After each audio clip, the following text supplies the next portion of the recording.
Et voilà, la terre nourrira tous les hommes si chacun se rend solidaire de tous. Voilà, si c'est ça notre principe, alors Kimuntu appelle chacun à la solidarité. Voilà. Les diapos suivants. Voilà, nous vous disons merci pour votre attention. Merci Daniel, merci à tous les conseils d'administration, John, Edwige, Claudine, et Jean-Baptiste. Merci Alphonse. Voilà, donc c'est Alphonse, voilà, je te laisse la parole. Si tu as un complément d'information, tu as la parole avant que les amis y placent un mot. Alphonse? Oui, merci Jean Bosco. Merci à tous les conseils d'administration de Solidarité mondiale contre la faim pour l'attention qu'ils ont portée sur Kimuntu. Nous avons parlé de la solidarité qui est vraiment beaucoup nécessaire, plus que nécessaire pour l'humanité. Nous avons des guerres ça et là, et je crois qu'à part ces guerres-là, nous avons d'autres situations à travers le monde, lesquelles situations demandent qu'il y ait une solidarité entre les humains pour que les solutions soient trouvées. Alors, s'agissant de Kimuntu, Jean Bosco, qui est le secrétaire gérant de Kimuntu, a parlé de la solidarité. Je vais y revenir juste pour dire que dans une des réunions que nous avons eues de citoyenneté mondiale, et où nous avons parlé de solidarité mondiale contre la faim, nous nous sommes posé une question, pourquoi pas une solidarité nord-sud et sud-nord? Ça veut dire tout simplement que ce n'est pas parce que quelqu'un est en France, en Belgique ou aux États-Unis qu'il est riche. Et donc, cette personne-là, qui est en France ou je ne sais pas où en Occident, je ne sais pas dans quelle partie du monde, peut se joindre à d'autres personnes à travers le monde et faire une action qui peut soulager la misère de l'humanité.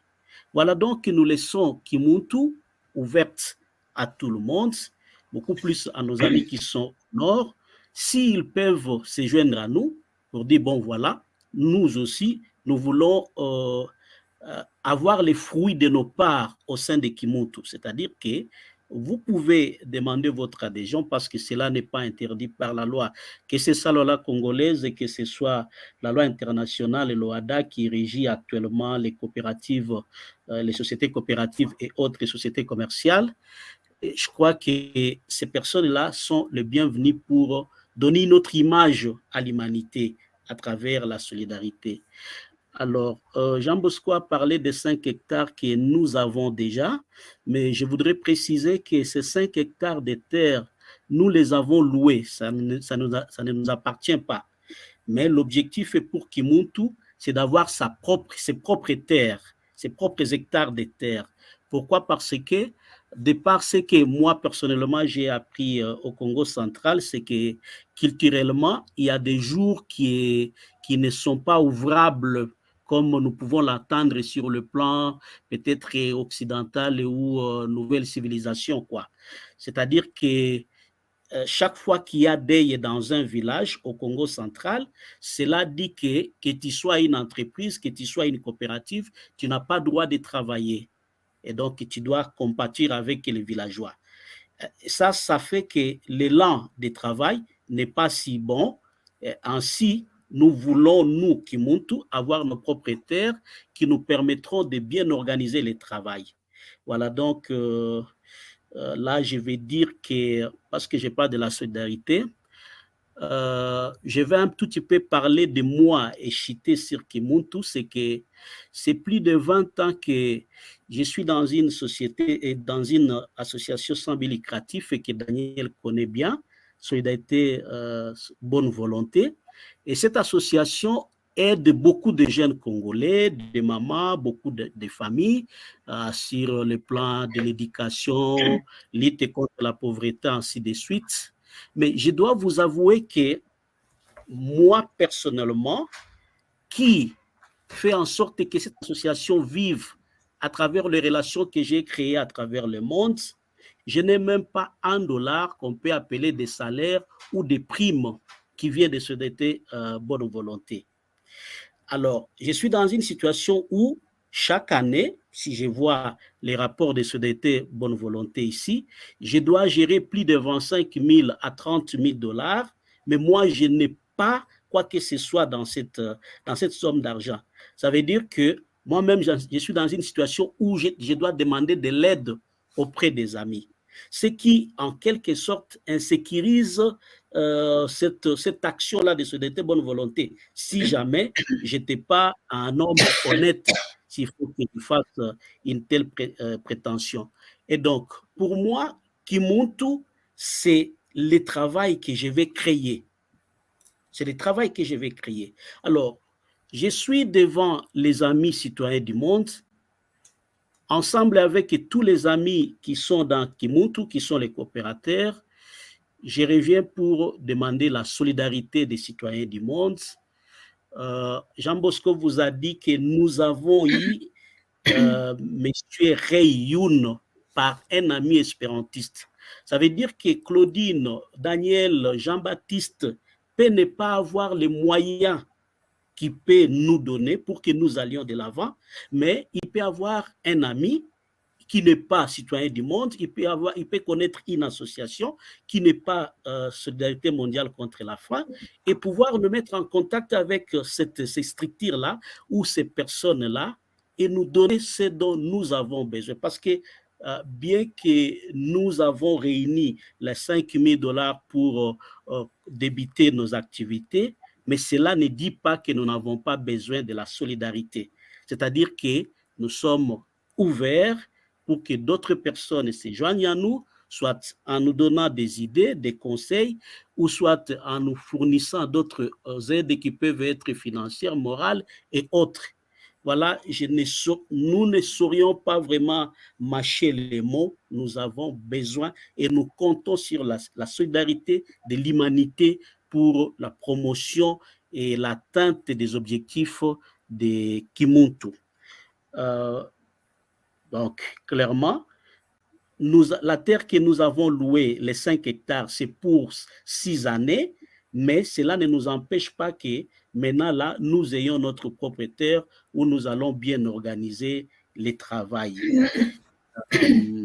Merci, je ne serai pas abusé de votre temps parce que Jean Bosco a parlé presque de tout alors qui concerne Kimuntu. C'est vrai que certains d'entre vous vont s'étonner qu'il y ait certains membres de Kimuntu qui soient au Maniema, d'autres au Nord Kivu comme moi je les suis, et d'autres au Congo central. Le Congo est vaste certainement, mais Kimuntu, c'est une société coopérative, c'est en quelque sorte aussi une société commerciale. Et donc, nous vivons de nos parts. Ça veut dire tout simplement que ce sont les fruits de nos parts qui vont permettre à ce que Kimuntu, que chacun des coopérateurs puisse avoir ce qu'il doit avoir et aussi que la coopérative continue poursuivre ses activités. Merci encore une fois pour votre attention. Merci. Merci. Bien, merci Alphonse, merci Jean Bosco pour cette démonstration qui franchement nous fait beaucoup de bien. Je pense que nous avons besoin un petit peu de tels témoignages, de voir un petit peu comment la philosophie de solidarité mondiale contre la faim peut être ainsi appliquée par d'autres en direct et de manière concrète. Donc Edwige, Claudine, tu demandais la parole. Oui, je voulais les remercier parce que c'est très intéressant. Je pense aussi, même qu'en France, on pourrait les avoir comme modèle dans certains coins. Mais j'ai pensé surtout que j'avais de nouveau eu des nouvelles de Père Hippolyte qui avait un groupement qui se trouve pas loin de Kinshasa, je crois, c'est Goma. Je sais Boma,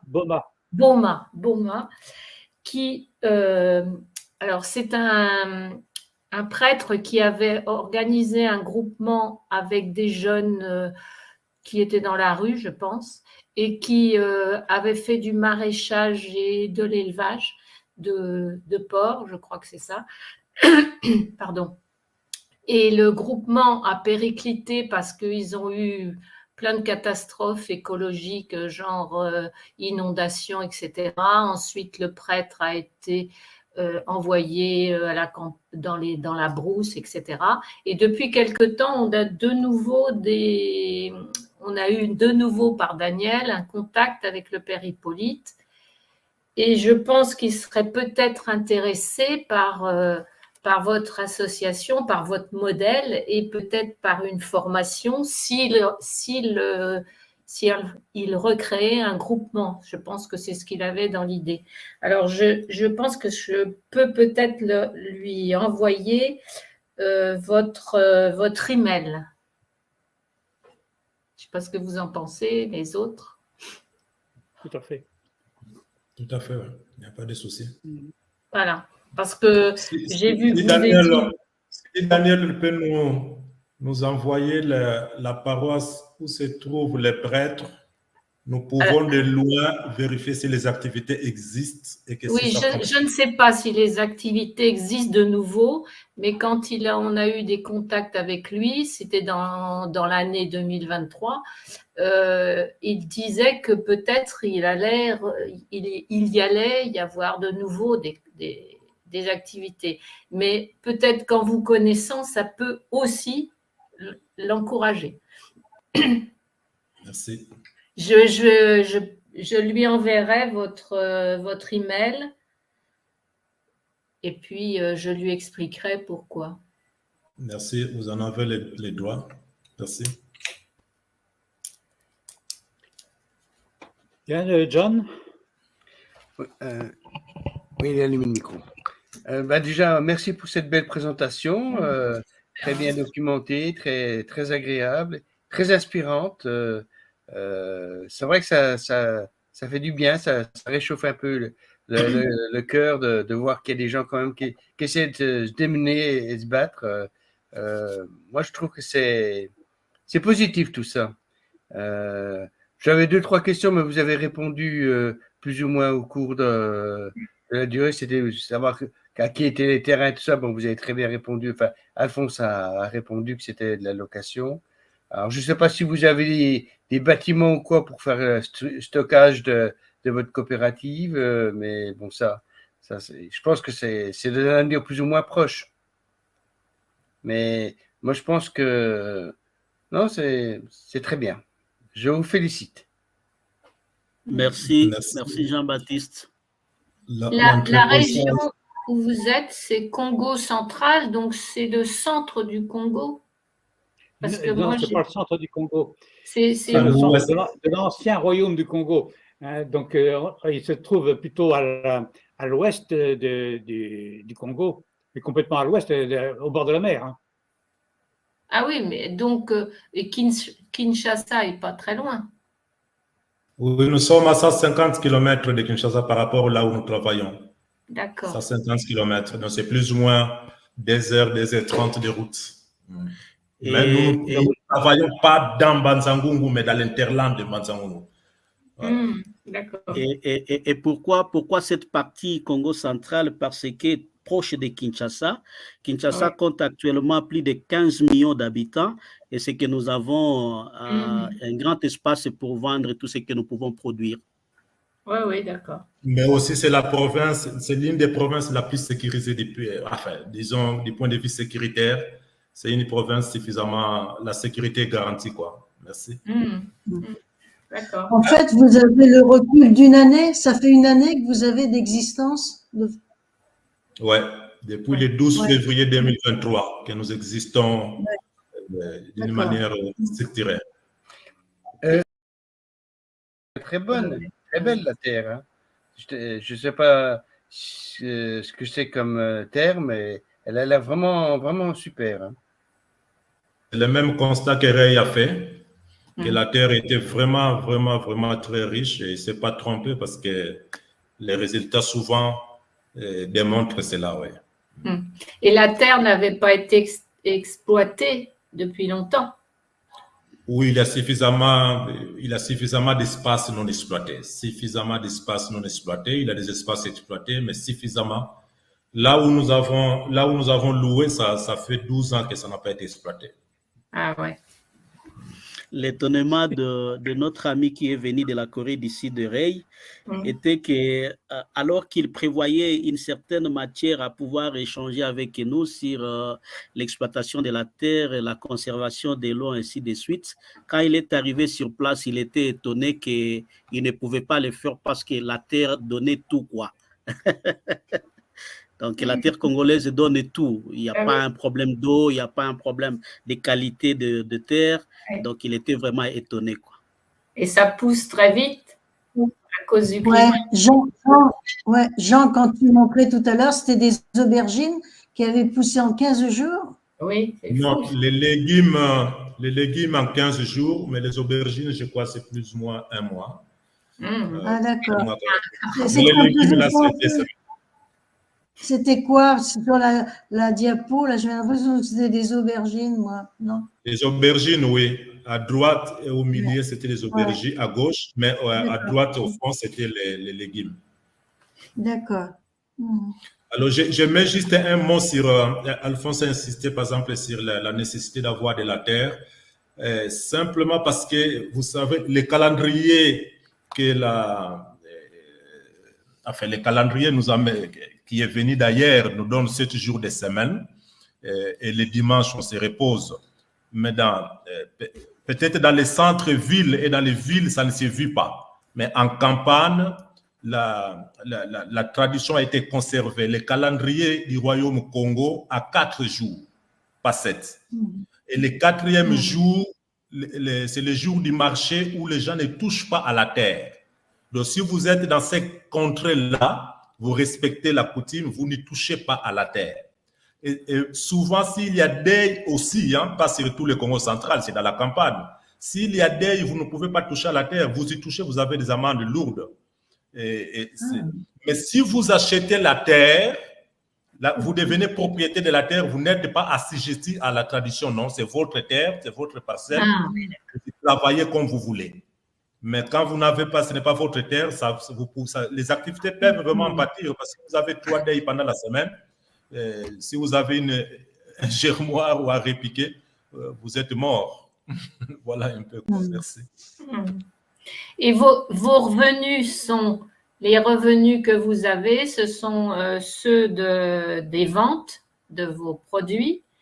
Et quels autres revenus avez-vous?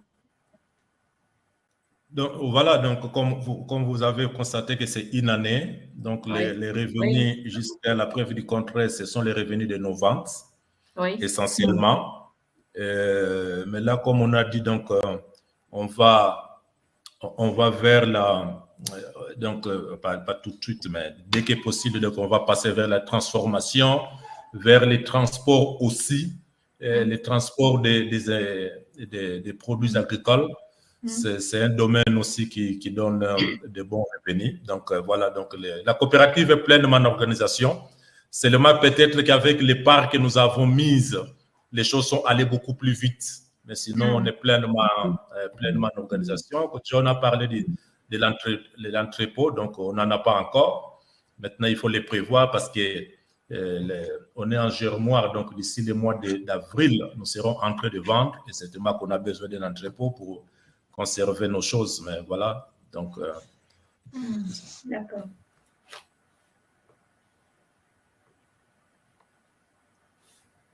Merci.